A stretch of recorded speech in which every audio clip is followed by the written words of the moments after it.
Hello friends, I am doctor Parul Karan and I am dentist. और मेरा आज का क्वेश्चन ये है आप सब लोग से कि क्या आपके मुंह से स्मेल आती है, या फिर जब आप बहुत देर तक चुप रहते हैं तो अचानक से जब आप बोलते हैं तो स्मेल आती है, या फिर जब आप सुबह उठते हैं सो करके तो आपके मुंह से स्मेल आती है, या फिर कंटिन्यू दिन भर आपके मुंह से स्मेल आती रहती है। तो यस, आज के वीडियो में यही टॉपिक के ऊपर हम डिस्कस करेंगे कि बैड ओडर क्या होता है, मुंह से बदबू क्यों आती है। तो इसके ऊपर बहुत सारे रीजंस हैं कि बदबू क्यों आती है।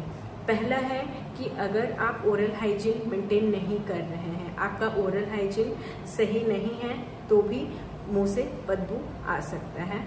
दूसरा है कि अगर आपका मुंह ड्राई होता है, या बहुतों को ये कंप्लेन होती है कि उनका मुंह बहुत ड्राई हो रहा है, तो ड्राई माउथ में भी ये कंप्लेन होता है। देन जो अगर सपोज आप बहुत ज़्यादा स्ट्रॉन्ग स्मेल वाला फूड खा रहे हैं, लाइक रॉ गार्लिक खा रहे हैं या फिर रॉ अनियन खा रहे हैं, तो इसमें भी स्मेल आने की चांसेस होती हैं। Then coming to next reason कि अगर आपके मुंह में बहुत ज़्यादा गंदा है, लाइक कैल्कुलस है, टार्टर है, प्लाक है, तो भी आपके मुंह से बदबू आ सकती है। Then coming to another reason, अगर आपके दांतों में बहुत ज़्यादा कैविटी है, suppose you have 4 to 5 cavities, तो भी रीज़न हो सकता है कि बदबू आ रही है।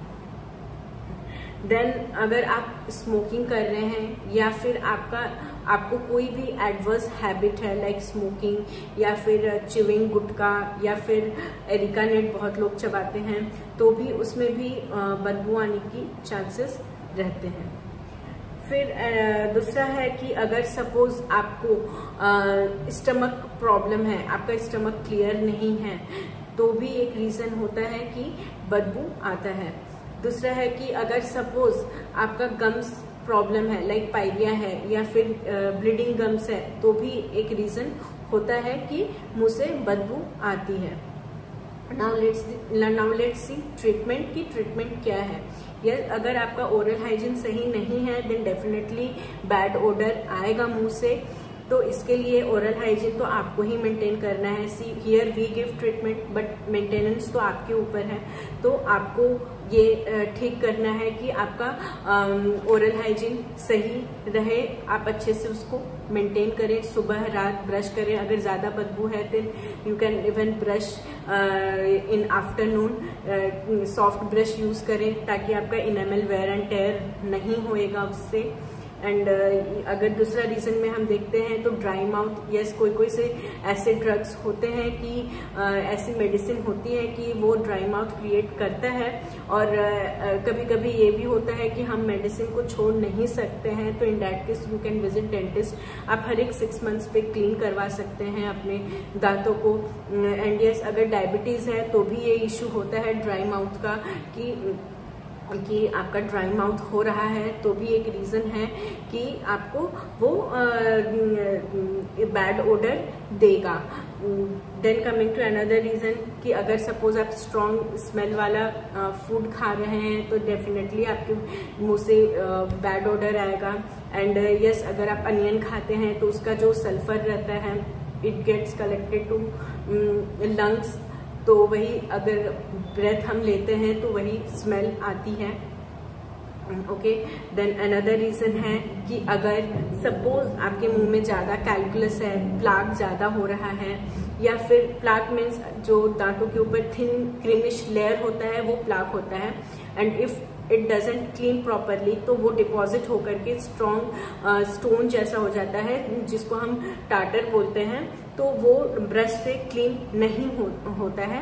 आपको उसके लिए डेंटिस्ट रिक्वायर रहेंगे साफ करने के लिए। देन यस, अगर आपको कैल्कुलस है या फिर टार्टर है then get your teeth clean. आप डेंटिस्ट को विजिट करिए और उनको बोलिए कि ऐसा इशू है, then they will definitely help you out.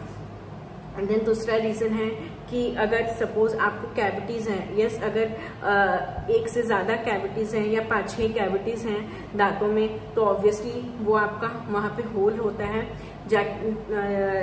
Whole में कैसा होता है कि जब आप खाते हैं तो फूड वहां पे जाके स्टक हो जाता है। जब फूड स्टक होता है तो यस वहां पे वो फर्मेंटेशन प्रोसेस स्टार्ट हो जाता है, तो उससे स्मेल आती है। बिकॉज वहाँ पे माइक्रो ऑर्गेनिज्म बहुत सारे इजली उन्हें वो फेवरेबल क्लाइमेट मिल जाता है, इन्वायरमेंट मिल जाता है ताकि वो कैविटी को स्टार्ट करे, और यस डेफिनेटली उससे आपको फिर बाद में स्मेल आती है। दूसरा है कि अगर आप स्मोक कर रहे हैं, गुटखा च्यूइंग आपका हैबिट है या फिर एरिका नट है, अगर ये सब है आपको, देन डेफिनेटली वो सबको आपको क्विट करना पड़ेगा। धीरे धीरे आप उसको रिड्यूस करके क्विट कर दीजिए। क्विट अगर आप करते हैं देन डेफिनेटली आपको जो स्मेल है मुंह से वो आना कम हो जाएगा। बट ऐसा नहीं होगा कि यस अगर आप गुटखा खा रहे हैं या फिर स्मोक कर रहे हैं तो आप जाकर के डेंटिस्ट के पास से मुंह को साफ करवा ले रहे हैं, क्लीनिंग करवा रहे हैं, एंड देन आप हैबिट को क्विट नहीं कर रहे हैं, तो ऐसा नहीं है कि स्मेल नहीं आएगी। डेफिनेटली उसके बाद स्मेल आएगी ही आएगी, because you have the habit of smoking और चेविंग गुटखा और एरिका नट, तो आपको वो स्मेल आएगी। इसके लिए आपको हैबिट को क्विट करना पड़ेगा, तो भी आपका स्मेल धीरे धीरे कम हो जाएगा। Now coming to another reason, अगर आपका स्टमक क्लियर नहीं है, then you have to drink lot of water. आप वाटर कंजम्पशन कम कर रहे हैं। यस ड्राई माउथ में भी आप ये कर सकते हैं, आप वाटर कंज्यूम करिए ज्यादा से ज्यादा। अगर आप ज्यादा से ज्यादा वाटर कंज्यूम कर रहे हैं तो आपका स्टमक क्लियर रहेगा, ड्राई माउथ की शिकायत नहीं होगी। डेट मीन्स आपको जो भी वाटर कंजम्पशन है, like yes 8 to 9 glasses of water आपको दिन में लेना है, तो इट शुड नॉट एक्सीड, क्योंकि फिर बाद में वो अदर इशू हो जाता है, तो उसको आपको एक्सीड नहीं करना है। Yes 8 to 9 glasses of water बिल्कुल सही है, लिमिट में सब कुछ सही रहता है। देन आपको वो जो शिकायत है स्टमक क्लियर नहीं है या फिर ड्राई माउथ हो रहा है, उसका शिकायत आपका कम हो जाएगा। देन डेफिनेटली आपका मुंह से स्मेल नहीं आएगा।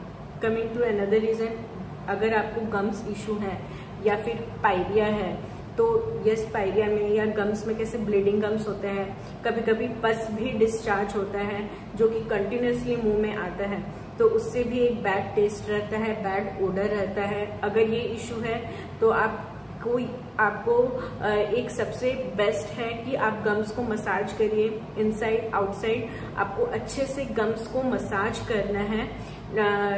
You can even do oil pulling, आप ऑयल पुलिंग भी कर सकते हैं, या फिर आप अच्छे से गम्स को मसाज करिए। अगर आपको थोड़ा इशू है, लोकलाइज्ड है, जनरलाइज्ड नहीं है, लोकलाइज्ड इशू है, तो मसाज से ठीक हो जाता है। But if you have generalised issue, बहुत ज्यादा ही ब्लीडिंग गम्स है, बहुत ज्यादा ही आपका गम्स फ्रेजाइल है, सॉफ्ट है, तो इसके लिए आपको सर्जरी, माइनर सर्जरी रहता है, माइनर सर्जरी आपको लगेगा, डेंटिस्ट आपको हेल्प करेंगे उसमें।